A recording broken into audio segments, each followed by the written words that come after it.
Retornamos al Tribunal de la Tarde. Aquí está con nosotros nuestro invitado en el día de hoy, el doctor Pelegrín Castillo, ex candidato presidencial por la Fuerza Nacional Progresista y el Polo Soberano, ex ministro de Energía y Minas de la República Dominicana y ex diputado también. Bueno.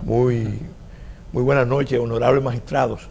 Saludos, saludos. De este Tribunal de la Tarde. Así es. Y un saludo con su venia al público usted está al que día, asiste a esta audiencia del Tribunal de la Tarde. Usted está al día con la litigación. Hay que cuidar los procedimientos.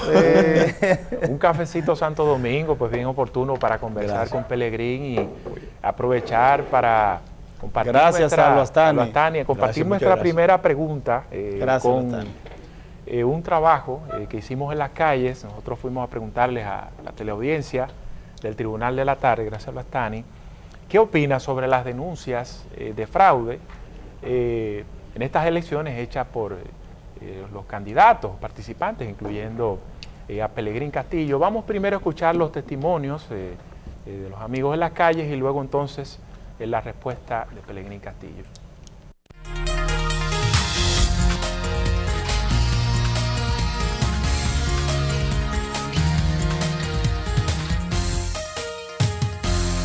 Hay muchos reclamos justos, pero hay mucho que es puro pataleo. Porque hay personas que tenían que saber que no tenían esa fuerza para competir con ese monstruo de tres cabezas que es el PLD y el gobierno central, con todos los recursos. Ya no hay que coger para ninguna parte, lo que hay que agarrar lo que hay, pues ya no hay para dónde coger. Ya lo que hay es lo que la Junta dijo, ya, no vamos a hacer más nada. Que entienda que ganó, que eché el pleito. A pesar de que fueron unas elecciones que tuvieron su defecto, yo creo que el que perdió ya debe de resignarse que perdió. No son justos, porque todo el que pierde, el que está en competencia, el que va a competir es para perder o para ganar. Bueno, si ellos se sienten engañados, lo que hay es que reclamar y la Junta da una respuesta consistente, porque la Junta veo que está callada. Que es la brutalidad de nosotros, lamentablemente, porque eso era una crónica anunciada, ¿verdad? Una muerte anunciada. Entonces, ¿de qué están pataleando? Cada quien que acepte lo que hay y ya. Que resuelvan su diferencia política y no la lleven a un extremo. Que sea algo honesto para el pueblo y para los políticos. Yo creo que las elecciones fueron transparentes, siempre pasan cosas aisladas, pero yo creo que el triunfo del PLD estaba claro por todas partes y yo creo que eso de estar en huelga de hambre eso es innecesario. O sea que eso fueron claras las elecciones.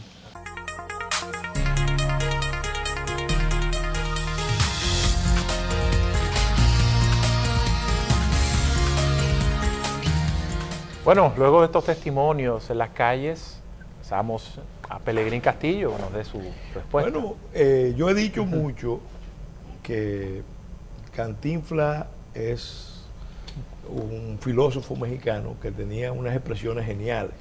Y hay una que a mí me gusta citar mucho. El problema es que no sabemos cuál es el problema. Y ahí está el detalle, que era otra expresión que él usaba. Cantinflada. Parece una cantinflada, pero yo creo que es la clave para entender qué es lo que está pasando.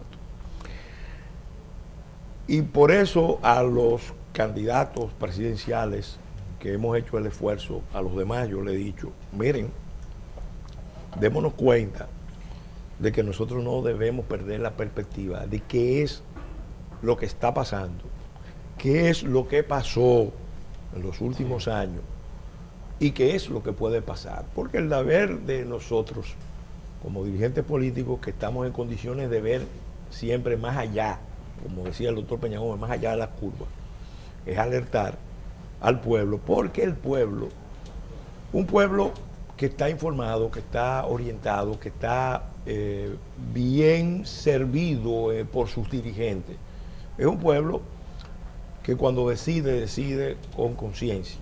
Cuando la competición electoral se hace con un aplastamiento de la información, con una manipulación de la información, con la construcción forzada de percepciones, evidentemente se produce una profunda distorsión del proceso democrático.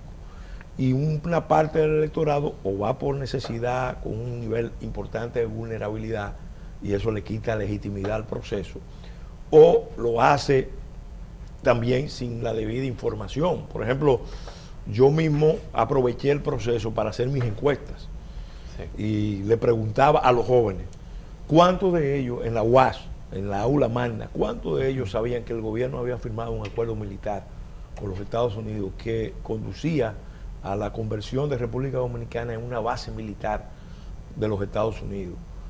Y que si ellos sabían cuál era la implicación de eso, en un aula repleta de estudiantes universitarios, en la histórica Universidad de Santo Domingo, baluarte del antiimperialismo, nadie sabía nada. Eso fue algo que pasó el año pasado. Entonces, yo por eso siempre quiero hacer un ejercicio de pedagogía, porque ahora ya pasaron las elecciones y podemos tener una visión más amplia, porque lo que está pasando es algo muy grave, muy serio, probablemente uno de los momentos más difíciles de toda la existencia de República Dominicana. Desde el año 2010 a la fecha, sí, participamos en una constitución, todo el país participó. No se ha hecho nada para poner en práctica los mandatos de la Constitución, con el objetivo de perfeccionar la democracia. Y eso se puede constatar fácilmente. La clase política que auspició esa reforma, después se encargó sistemáticamente de incumplirla, de orillarla y ahora mismo de desconocerla y golpearla en su esencia, en sus planteamientos centrales. Y ya eso de por sí te dice cuál es la dimensión de la crisis. Porque el orden político venía en un proceso de desajuste, porque el tipo de relación política nuestro no es democrática. El sistema nuestro reparte como favores lo que tiene que garantizar como derecho. Es decir, explota las necesidades de millones de personas y no promueve la creación de ciudadanía, no crea espacios de libertad para que la gente haga su vida a partir de su propio esfuerzo, sino que lo hace dependiente de las políticas públicas. Eso se me dirá, bueno, eso es lo que siempre se ha hecho. Claro, pero uno entendía que si habíamos hecho la Constitución declarando el Estado social y democrático del derecho y habíamos establecido un marco de derechos, libertades y garantías superior, era para empezar ya una nueva etapa de la vida nacional, no para reproducir las prácticas antes de esa Constitución del 2010. Entonces, en ese sentido, la clase política se quemó. Y se vio claramente cuando el propio PLD es incapaz de arbitrar sus contradicciones internas, en el propio comité político, y toman una decisión desafortunada de embarcarse en un proyecto reeleccionista con un pacto reelección por reelección, que técnicamente equivalía a un golpe al orden constitucional, a los principios democráticos y al sistema de partido. Lo desestabilizó. Doctor, pero bueno, yéndonos al proceso electoral que acaba de concurrir el pasado 15 de mayo, ustedes después de este proceso, bueno, 6 de los candidatos que aspiraron a la presidencia de la República han estado unificados con el criterio de que se produjo un desastre electoral en ese proceso. Pero la sociedad incluso, vimos expresiones de la gente, reconoce que hubo problemas, pero que ya pasó, que lo dejen así. ¿Qué va a pasar después de todo eso? Porque fíjate qué pasa.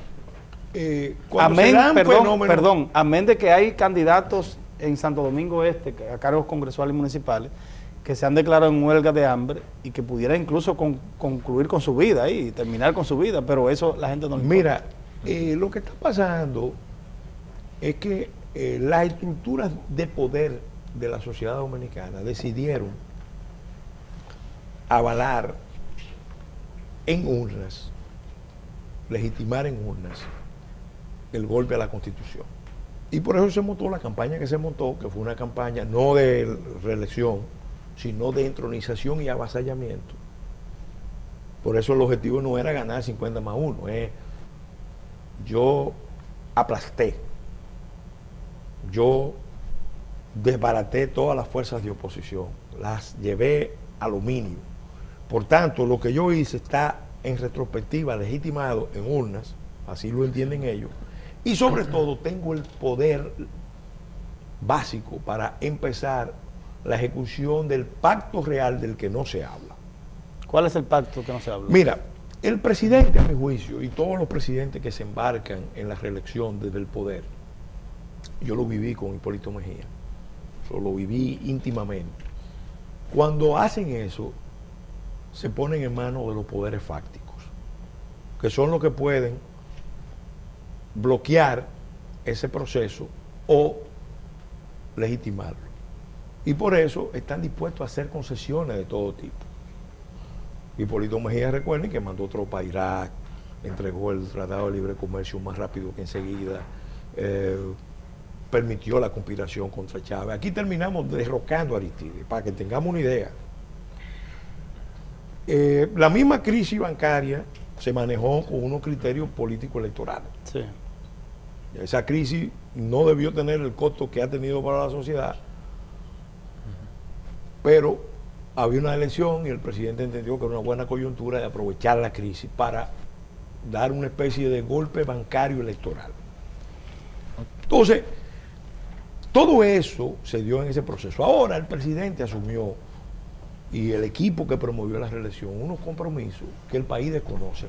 Yo pongo la base militar porque ya por lo menos ya lo conocemos, porque se firmó en enero del año pasado, en un momento donde el gobierno tenía una situación de vulnerabilidad importante.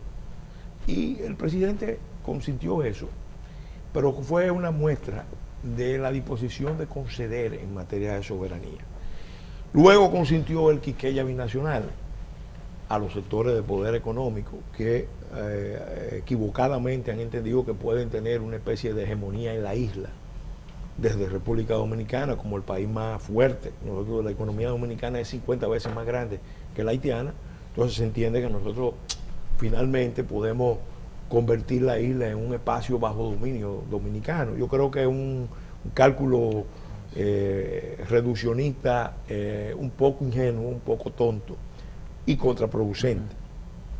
Pero para complacer a los Clinton, que necesitan llegar a las elecciones de Estados Unidos con algún resultado, era necesario armar el plan Quisqueya binacional y presentarlo como el gran logro para una solución de los problemas de Haití, ya que no hay otras soluciones en Haití. Hay otros compromisos que se adoptaron con privatizaciones de servicios públicos esenciales, especialmente con los proyectos de Punta Catalina y cosas por el estilo. También el gobierno evidentemente asumió compromiso con la agenda ultraliberal que promueve la administración americana en materia de vida, de familia, de identidad cristiana. Eso está muy claro. Y además le dio cancha a actores muy poderosos que trabajan en la sombra y que avanzaron como nunca con motivo de este proceso en la política dominicana. Entonces, eso no se ve, pero ya empieza a sentirse. Obviamente, ya eso plantea la lucha en otros términos, porque desde la anexión de Báez a los Estados Unidos, de República Dominicana, nunca se había visto un paso tan audaz como el que dio el gobierno del presidente Danilo Medina. Y lo digo con pesar, lo digo con mucho pesar, porque para nosotros es doloroso que un gobierno que nosotros apoyamos, de un partido fundado por Juan Bosch, de Liberación Nacional, termine siendo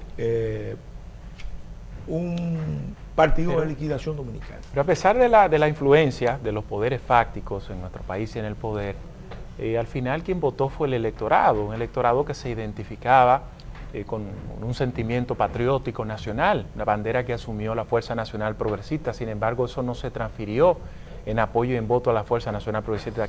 Vamos a conocer la respuesta luego de esta pausa.